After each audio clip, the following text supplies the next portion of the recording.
Your Steve Jones Show podcast is loading now. The Steve Jones Show podcast is sponsored by Sunbury Motors, North 4th Street in Sunbury, and Sunbury Motors Kia, routes 11 and 15 in Hummel's Wharf.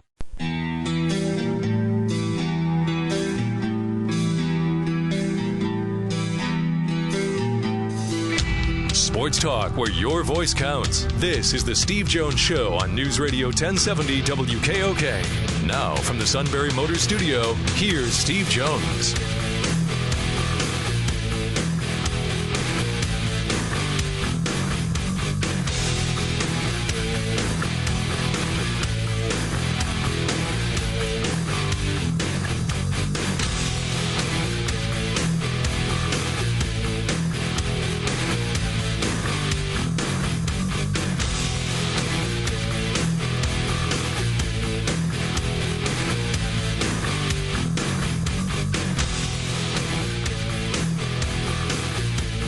Afternoon to you, Thursday edition, Steve Jones Show, News Radio 1070 WKOK, brought to you by Sunbury Motors, Ford, Lincoln, Hyundai, and the North 4th Street Auto Plaza, Sunbury, and Sunbury Motors Kia on the Strip, routes 11 and 15, Hummel's Wharf, and Sean Carey. Steve on his way into the Sunbury Motors studio, because yes, it is a Steve Jones Thursday on WKOK.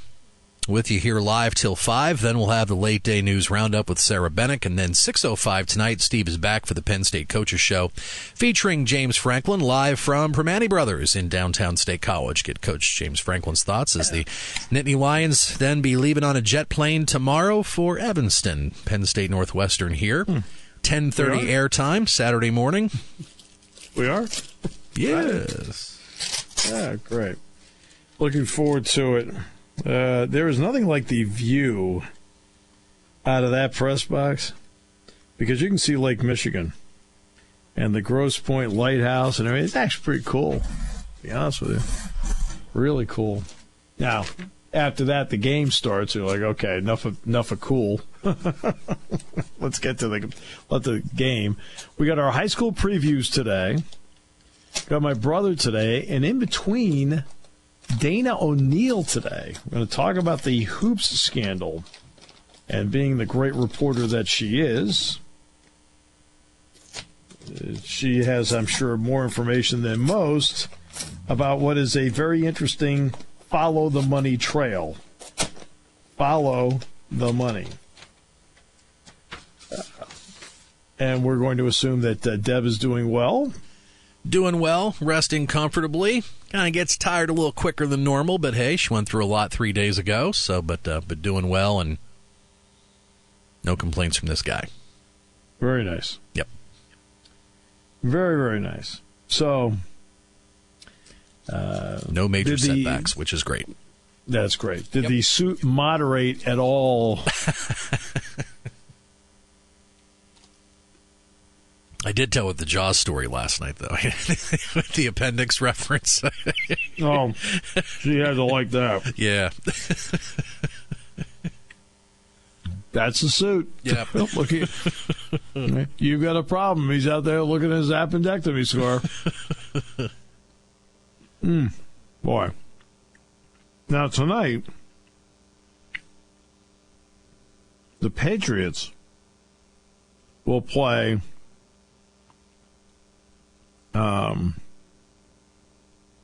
the Tampa Bay Bucks. That's going to be really interesting to see. Well, this could be the big primetime calling out party for Jameis Winston, just with that much maligned, ripped to shreds Patriots defense, and especially the secondary, as to what he'll be able to do tonight.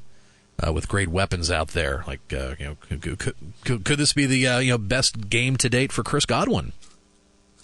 Could be good chance. Could be good chance. Yeah. Chris Evans. Mm-hmm. We'll see. Yeah. Let's see how this plays out, because Patriots defense has not played well at all. I would think, I would think they would have to make a move by the trade deadline.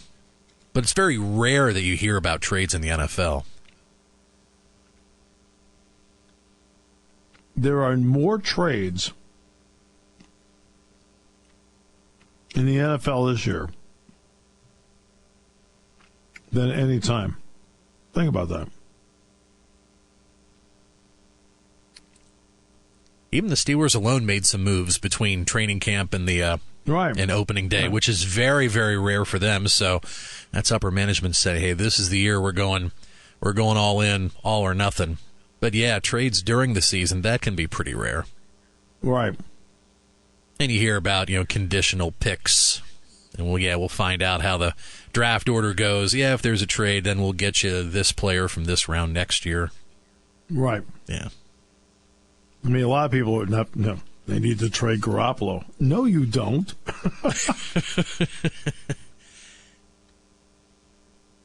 Are you kidding me? I mean, that's insane. I mean, why do you want to trade him? I mean, Brady is 40, not 30. If Brady's 30, I trade him. Okay, I'm fine. But Brady's 40. Right? The answer is no. But would you take the angle, Jimmy Garoppolo will never be a Tom Brady? But how many quarterbacks out there are playing that'll never be a Tom Brady? I guess pretty much everybody out there in the lot. But is there a scenario you could take? Well, there could be a suitor out there. Yeah, if we get rid of Garoppolo, maybe we can get 2 or 3 defensive guys in return. But would you be able to get more than one guy in return for Garoppolo? You're not going to get that. No. What do you do, make a trade with the Browns? I mean, there's a reason why they're over. Okay? Their personnel's not very good. And seriously, their personnel's not good. That's one of the reasons why they're not good. I don't know.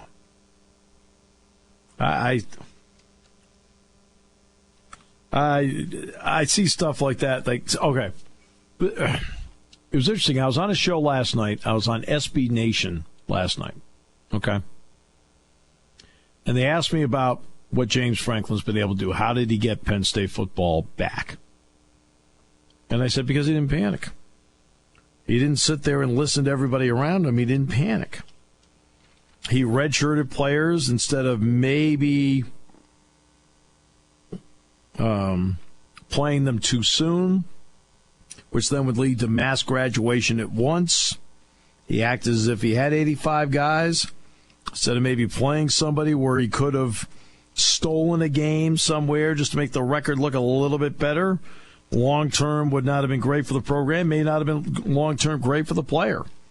Sometimes sometimes you play somebody too soon. They're not matched up to the speed of the game yet. Well,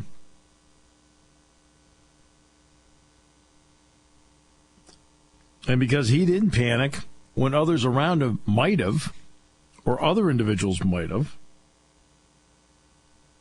it makes a big difference. That's leadership. That's having something within yourself that tells you, no, if I do this and I'm patient, long-term, quote, we'll be better off. It is I got to do something now, panic moves that long-term cost programs. So I give him credit. I mean, that was the example I used last night was him and what he's been able to do here.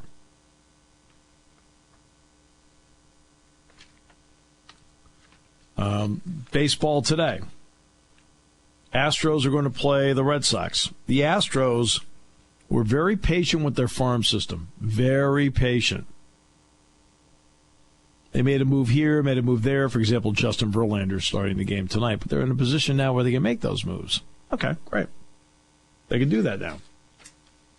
And instead of trading people away, they've been able to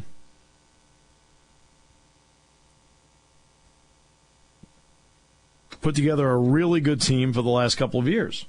Now, the team they're playing, the Yankees, of course, are playing the Indians. Indians are built the same way, but they signed Encarnacion, and they traded for Miller. The Yankees are a young team, But they did sign Chapman, and they traded for Sonny Gray. The fourth American League team, the Red Sox, got to the playoffs last year. Instead of trading, they brought up Andrew Benintendi, their prize prospect, and he paid off. This year, they brought up, instead of trading, a lot of people thought they were going to trade for Todd Frazier from the White Sox, and the Red Sox didn't. They brought up instead Rafael Devers, and he has paid off. Just like the Dodgers, Cody Bellinger paid off. Seager paid off. So you make these long-term moves where you try to use some foresight to make the moves that you make. Yeah, Sonny Gray's last start against Cleveland, August 3rd, 5-1 loss, pitched 6 innings, gave up 4 runs, 2 earned on 4 hits, with 6 strikeouts and 3 walks. That was his Yankees debut. Right. Gray's career record against Cleveland, 3-3, 3.38 ERA. Right. So, I mean, that's what they're going to do. Okay.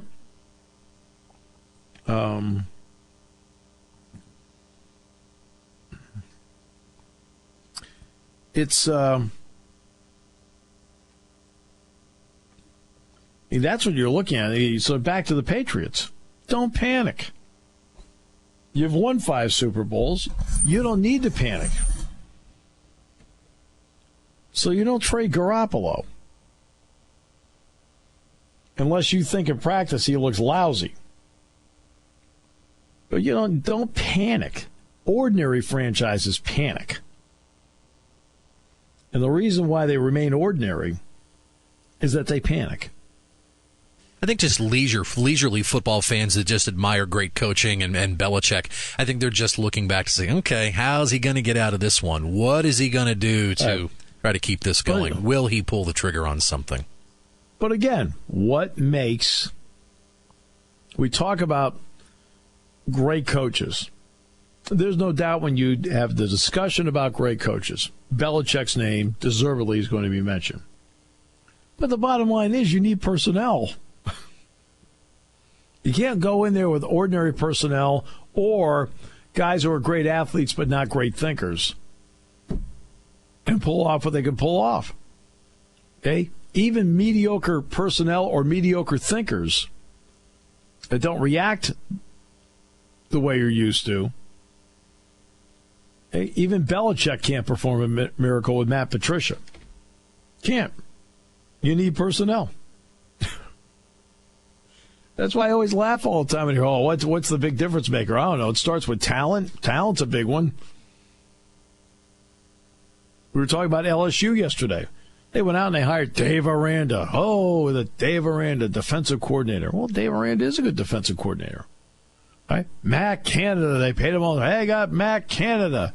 Well, guess what? Matt Canada comes in, and guess what? LSU's offense, they don't have very good personnel. Well, they're struggling. You can bring in Lombardi and Rockney, I'm telling you right now, and you get that group, still not going to do well. Now you got some people who are not good coaches. The people who are not good coaches are the ones that take good personnel and get nothing out of it. Now, those guys are mediocre coaches.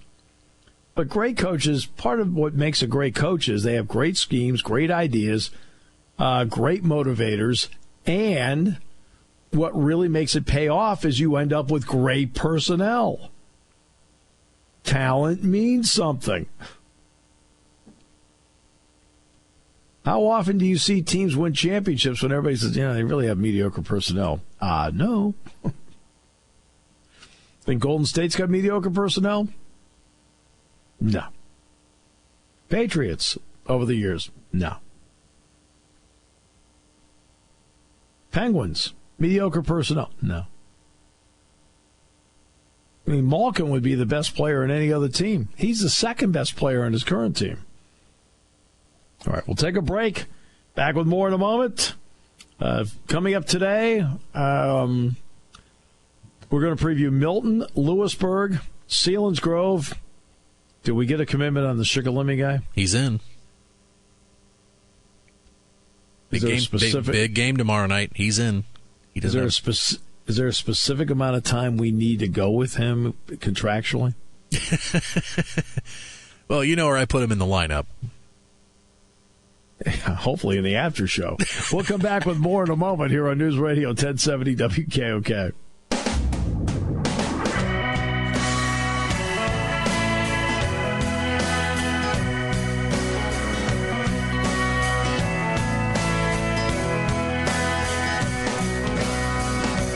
Great to have you with us on the show today. We really like and respect Jordan Rodrigue of the Charlotte Observer very much. She covered Penn State football for a couple of years with the Center Daily Times, did fabulous work, and then went down to Charlotte because she earned her way and worked her way up. Did a great job.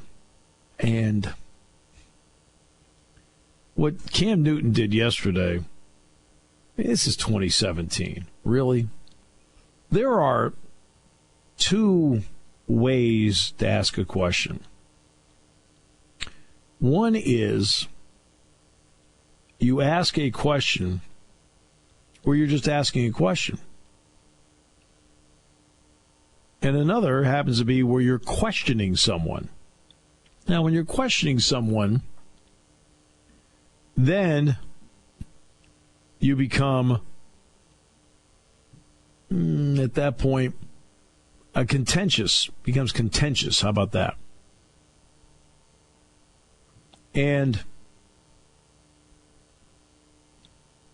But when you're asking questions, it should never be contentious. You're just asking questions. The question she asked yesterday was,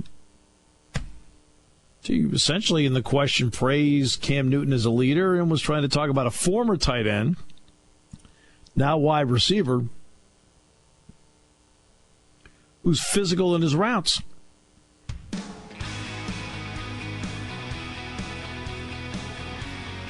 And he evidently thought that was funny.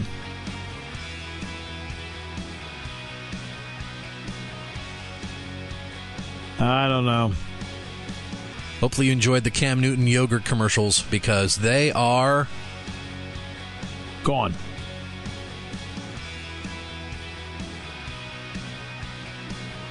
I don't know. It's 2017. People are people. Jordan is an outstanding reporter, does a really good job. His total lack of respect for that, head shaker, because she wasn't questioning him at all. She was just asking a question about another player, obviously writing some sort of feature about it, which is a good thing.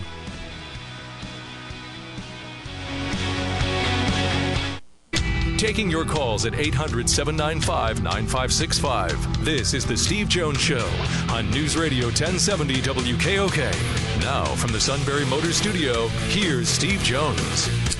All right, let's get to it here on the show. Brought to you by Sunbury Motors, 4th Street in Sunbury. Sunbury Motors Kia, routes 11 and 15 in Hummel's Wharf.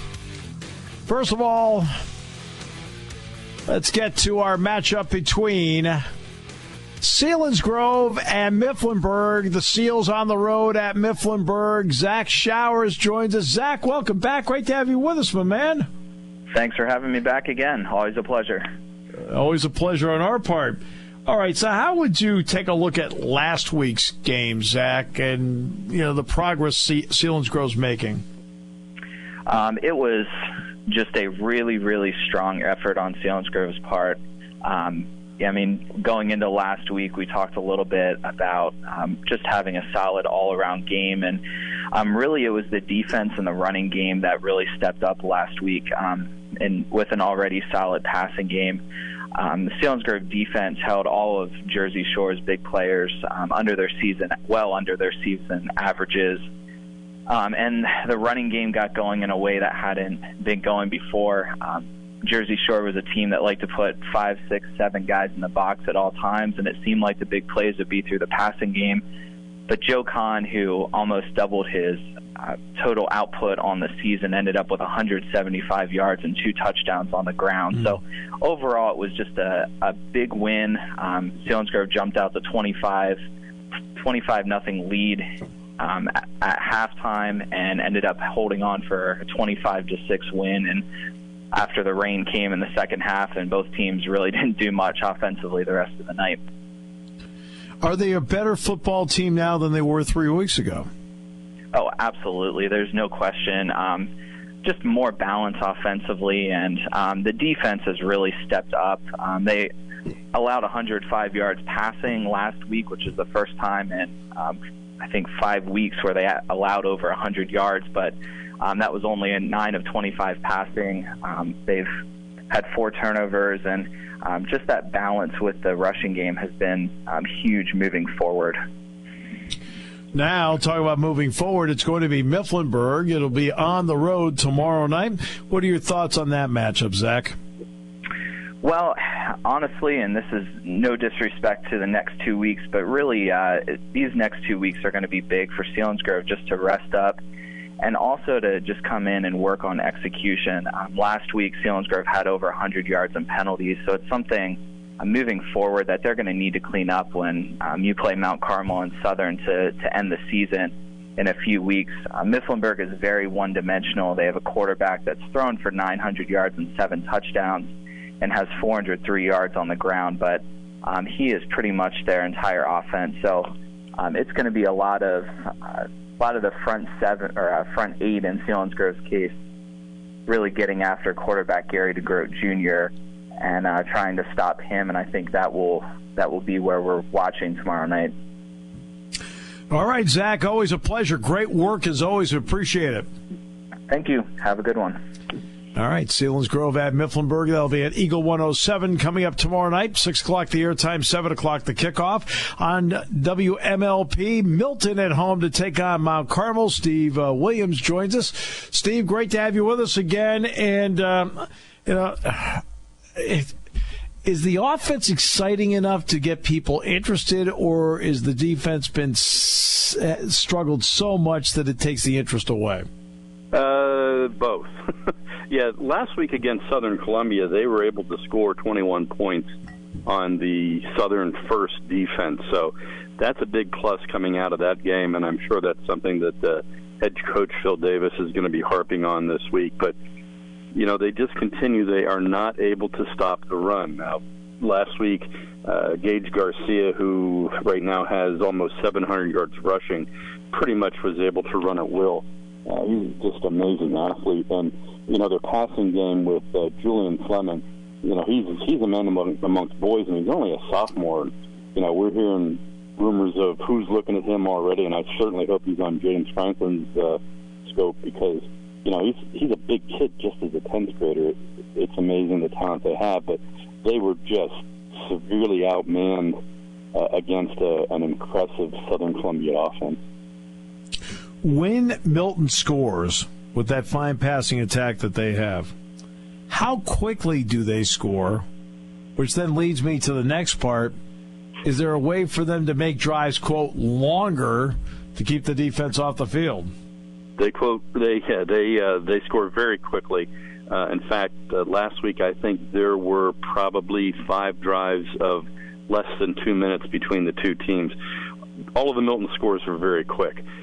And, you know as well as I do, the way to keep your defense off of the field is to have a running game, and they don't have that. They only have, they have under 400 yards on the season in rushing. They've just not been able to establish anything on the ground, and they're not able to run that clock. And they've lost a couple of games early in the season when teams were able to hold the ball through the majority of the second half and just absolutely wear them out. Now it's going to be Mount Carmel coming in to play Milton tomorrow night at Milton. Your thoughts on this matchup, Steve? Well, last year we saw Mount Carmel, and they were a very good team, but their game plan was very simple, and it almost looked like a sandlot game where the quarterback took the snap and he ran. He ran right, he ran left, he ran up the middle. He very rarely handed the ball off, and he didn't throw the ball very often. Well, this year they moved him to halfback, so we may see a few more handoffs to him because right now he's the leading rusher in the area. He's got 762 yards. So, we're going to see much of the same of John Ayers all over the field. Just, one of those in a very long line of really good Mount Carmel running backs. But they got to figure out how to stop him. If they can stop him and figure out how to get a running game, they can make a game of it. Steve, appreciate the time very much. It's on WMLP tomorrow night at 7, 6:30 will be the airtime. Thanks, my friend. Thanks, Steve. All right, Lewisburg hits the road to play Danville this week. You'll hear it on 100.9 The Valley at 7 o'clock with a 6:30 airtime. As always, Greg Wetzel joins us. Greg, welcome. Is Lewisburg a better team now than they were 3 weeks ago? And pro and con, why or why not? That's a great question because they've beaten who they should have beaten this year, and they've lost probably to who they should have lost to this year. But I would think they're better in terms that they're doing what they want to do, and that's run the football. Where they're not better is protecting the quarterback in terms of teams send a lot of guys at Lewisburg because they know they have trouble picking up the blitz. And that's something they've been doing, and it's putting Shikellamy under a lot of pressure. But last week, they came out and they ran an unbalanced line in the second half. I saw them practice that for several weeks. And last week they used it in the second half against Montoursville. Caught Montoursville completely off guard. Probably ran for close to 150 yards in the second half and just dominated the game. So in that aspect, they're better.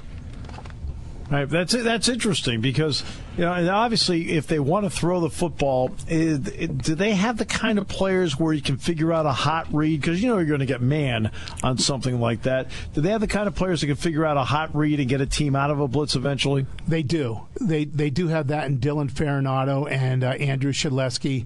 But last week, it's funny you mentioned that because they had that hot read.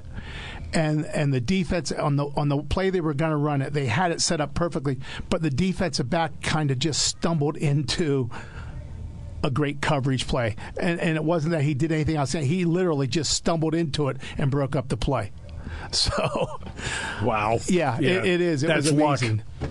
Yeah, luck enters into it too sometimes. Yeah, you and I both know that. Yep. You don't want to. You can tell all the schemes you want. It's amazing how luck enters into it.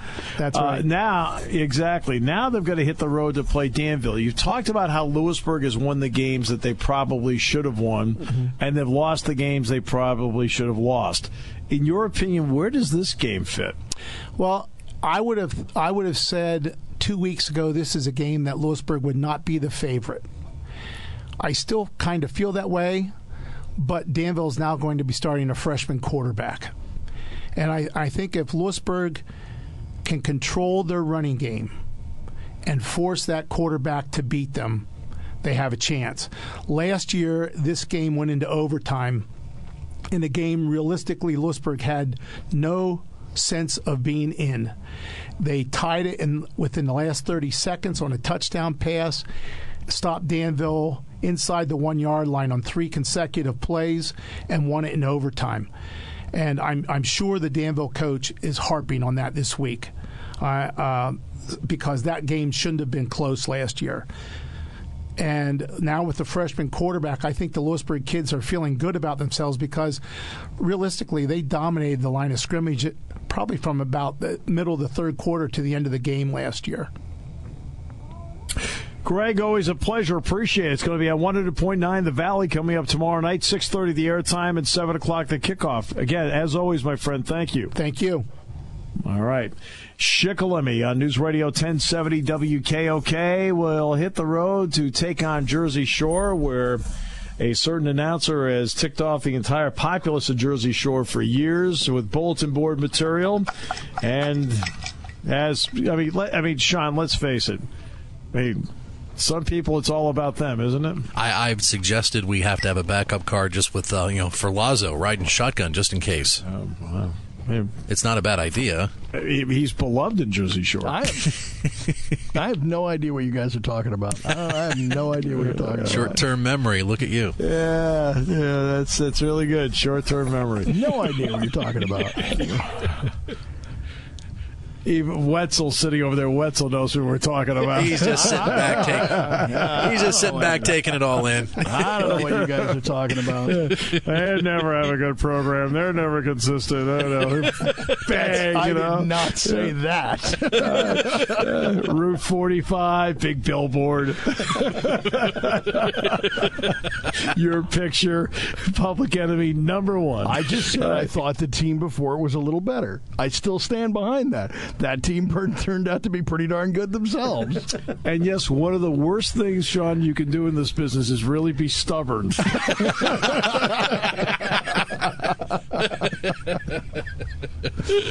If it's any consolation, I think this Jersey Shore team is pretty much a young team, but a very talented young team. How's that? Yeah. Well, sounds to me like we're trying to dig our way out. I knew that was coming. There we go. A little faux praise. Maybe this ought to quiet the populace. All right. First question for you. I asked Greg this. I mentioned this as well to Zach. Is Shikellamy a better football team than 3 weeks ago? And if so, why or why not?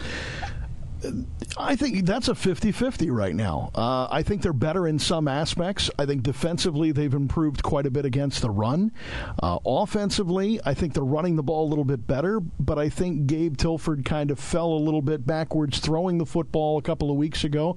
He has started to improve and got away from the high arcing passes and completed some really good passes a week ago.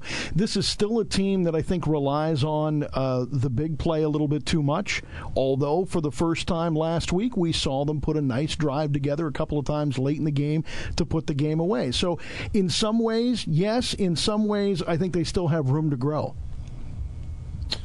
All right, so now you look at, are they in a case where they've won every game they're supposed to win and lost every game they're supposed to lose, or is there one swing game in there that, they stole or lost that one? I think the Selinsgrove game is one that came in that was a toss-up game. I think if they would have won the Williamsport game, that would have been one that really would have said that was a program game. Being able to go into double overtime with Williamsport, I think that would have changed the overall view. The fact that they went into overtime got them a lot more respect. If they would have won that game, it would have gone to the next level. I think this team has performed very well against some of the better teams, against teams that have struggled a little bit. They have started off slow, but then they were able to put teams away. And I think a great example of that was last week. Shamokin played very well in the first half, kind of handled Shikellamy running game, but then Shikellamy made some adjustments, got some changed the line blocking a little bit up front. This is still a very young, inexperienced offensive line that's still learning a lot. They're getting better at their blocks. They made some changes in the second half, and I think that really showed with the way they were able to score three unanswered touchdowns in the second half. What are some of the key matchups now with Jersey Shore that you think are going to be swing areas? Boy, I'll tell you what, the key every week is find somebody to control Gabe Tilford. Whether he's throwing the ball or running the ball, he is a dangerous, dangerous threat if you're a defense. He has 629 yards in the air.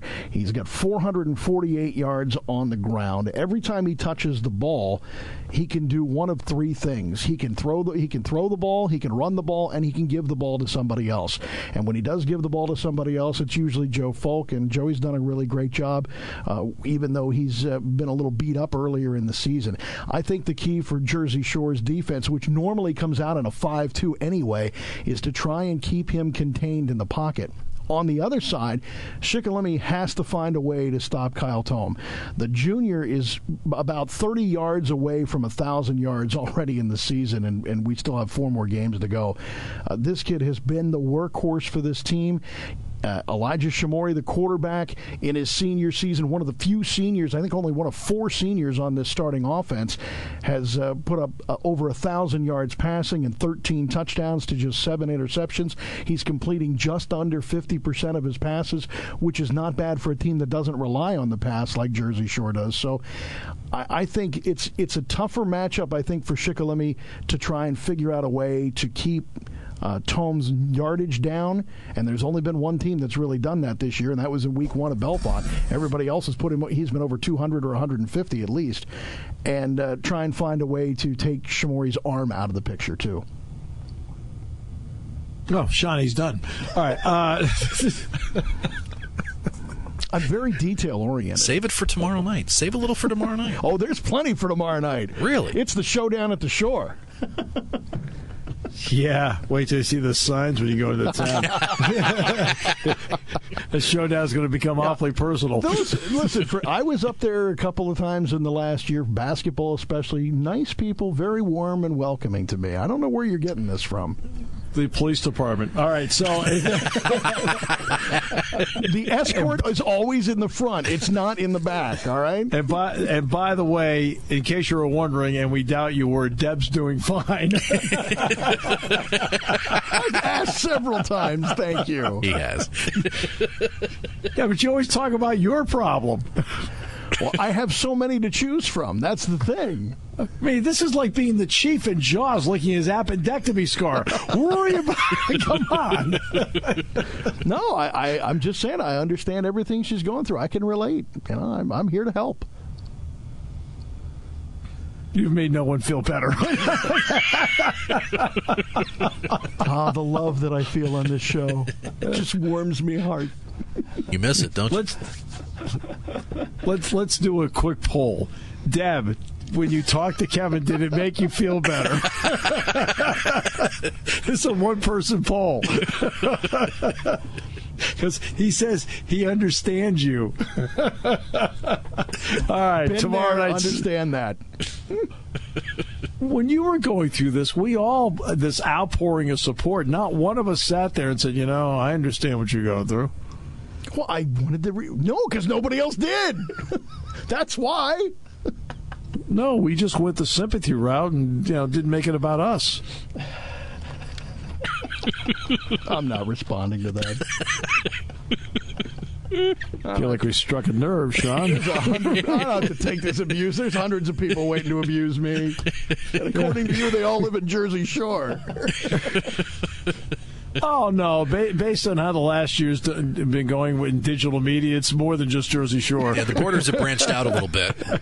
Oh, it's almost 4 o'clock. All right, have a great show, guys. Enjoy the next half hour. It's 4 o'clock somewhere. Hey, Kevo and Dick Hort will have the broadcast tomorrow at 7 o'clock, 6:30 the airtime. Hey, have a great broadcast tomorrow night. Thanks for all the fun today. Hey, thank you, bud. All right. We'll come back with more in a moment here on News Radio 1070 WKOK, brought to you by Sunbury Motors. When it comes to car buying, there's the other guy's way, and then there's the SMC way. The other guys force you into a vehicle you really don't want. The Sunbury Motors way lets you take the time you need to browse, ask questions, and take the test drive and think on it. For over 100 years, the Mertz family and all their employees have made your experience the most pleasant one you'll ever have. The other guys won't offer you the best price for your trade, no matter how much they say they will. The SMC way is their promise to provide you with the most money the market shows your vehicle is worth. The SMC way is to offer you all applicable factory rebates on new vehicles and generous discounts. Looking for a pre-owned vehicle? The SMC way checks each vehicle in a 200-mile radius to determine the lowest price, then beat it. It's the lowest price promise, just part of the SMC way. The choice is up to you. The other guy's way or the SMC way. The SMC way wins every time. Sunbury Motors Company in the North 4th Street Auto Plaza, Sunbury, and at sunburymotors.com. Selling more cars and satisfying more customers for over 100 years.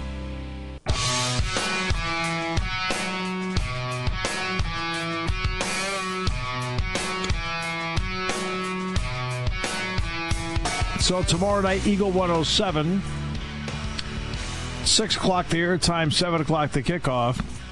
Selinsgrove at Mifflinburg. And Sean carry on postgame with the best roundup you're going to hear on radio anywhere, recapping the night in high school football. It is an outstanding show. Then coming up on WMLP, it'll be Milton at home to take on Mount Carmel. Again on WMLP, 7 o'clock the kickoff, 6:30 the airtime. On 100.9 The Valley, Lewisburg will play at Danville tomorrow, 7 o'clock the kickoff, 6:30 the airtime. And with Kevo and the coach, Dick Hort, Shikellamy at Jersey Shore, 7 o'clock the kickoff, 6:30 the airtime.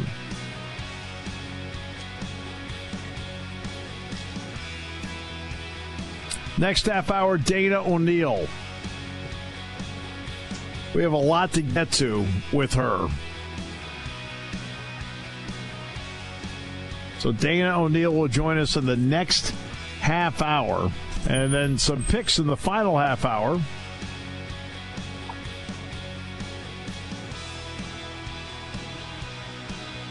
It's all coming up.